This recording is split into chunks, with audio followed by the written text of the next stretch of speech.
What a finish to the Esports World Cup 2025. The Mongols make history by sweeping Aurora to claim their first ever big event trophy.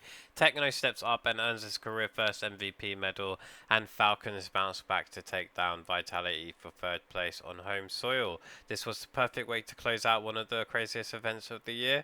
Let's get straight into it. So, Falcons may not have lifted the trophy in Riyadh, but they at least ended their Esports World Cup run on a high, securing a third place finish with a dominant 2-1 win over Vitality. Vitality actually struck first on Inferno, their map pick. Falcons had built up an early lead, but Mezzi absolutely took over on the T side with a massive plus 22% round swing and a 2.92 rating on attack. That powered Vitality through a 9-1 half and onto a 13-9 win. But from there on out, it was all Falcons. Train was a complete stomp. Monacy and Nico were firing on all cylinders, and Vitality had no answers as Falcons ran away with a 13-3 victory to tie things up. And then came Nuke, where things got even uglier for Vitality. Falcons dropped another 13 and 3 with Monacy putting up a ridiculous 1.94 rating and a plus 29 KD across the series. Nico wasn't far behind either, dropping 53 kills and sitting at nearly a 1.50 rating. Um, so yeah, Falcons secure the bronze medal and some valuable VRS points while Vitality continue their post-break struggles. For Falcons, it's not the trophy they wanted on home soil, but at least they didn't end their run on a low note. We also got to hear from Monacy himself after Falcons secured that third place finish. He said straight up, today we showed the best game we ever played. In Falcons, that's a big statement, and honestly, watching how dominant they looked on Train and Nuke, it's hard to disagree. He talked about how yesterday against Aurora, the team felt the pressure, but today it was different. They played more free, took more risks, and had zero nerves. You can see that in the way Nico and Monacy were just styling on Vitality round after round. Um, for Monacy, this just wasn't about the win, it was about confidence. He said finishing the tournament like this is massive for their morale, and if they can keep playing this kind of Counter-Strike, they can beat anyone. He also admitted Falcons still need to work on not dropping silly situations, those 1v3s and injured defuses, little moments that swing rounds away. But overall, the takeaway was clear. This team feels like they've hit a new level, and they're heading into the rest of the season with serious belief. I'm not sure how much that says about Vitality's slump and if that was just like a delusional win for Falcons, but time will tell and we'll see if they keep this up. Which leads us to the Mongols, and the Mongols are your Esports World Cup 2025 champions, and they did it in style with a clean 3-0 sweep over Aurora.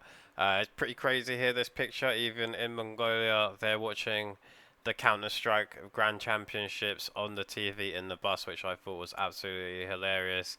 And just the show out in Mongolia is amazing to see. The support in that country for Counter-Strike is really, really something to behold.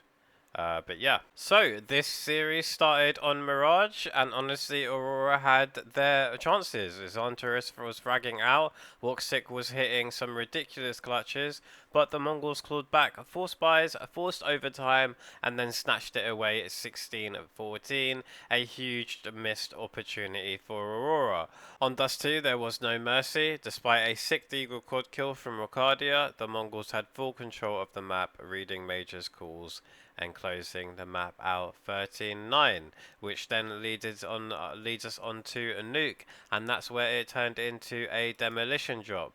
Sensu and Techno were everywhere, and 910 even dropped a nasty 1v3 op clutch just to add insult to injury. Aurora grabbed a pistol, but Senzu instantly deleted them with a deagle triple the next round, and from there it was over.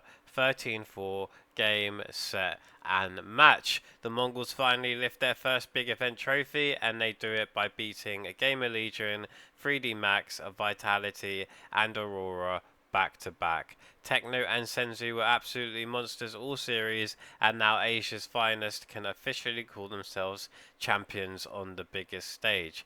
And to top it all off, the Mongols didn't just win the trophy, Techno walked away with his first ever MVP medal. The 20-year-old has completely reinvented himself this season. Once known more for hard entering and doing the dirty work, now he's thriving in trading and clutch spots. And at EWC, he was untouchable. He finished the whole event with a 1.39 rating, the highest of anyone with more than one series played, ahead of names like Xantares, Zaiwu, and even MongolZ. Across the tournament, he led in kills with 193, had the best KD difference at plus 51, and still managed to be second in assists, just behind his IGL Blitz. Even in the 3-0 Grand Final, Techno was dropping a 1.33 rating, only slightly behind Sensu's insane 1.40. That just shows how complete the Mongols looked across the board. But for Techno, this MVP is huge, his first ever and on the biggest stage of his career. Really big props to the kid, and we hopefully that's just one of many to come.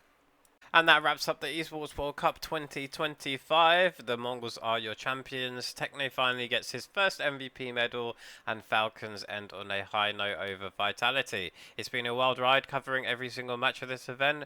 We've got plenty of CS2 coming up soon, so don't forget to drop a like and subscribe if you've been enjoying the coverage. I'd greatly appreciate it, and as always, thanks for watching. Take care.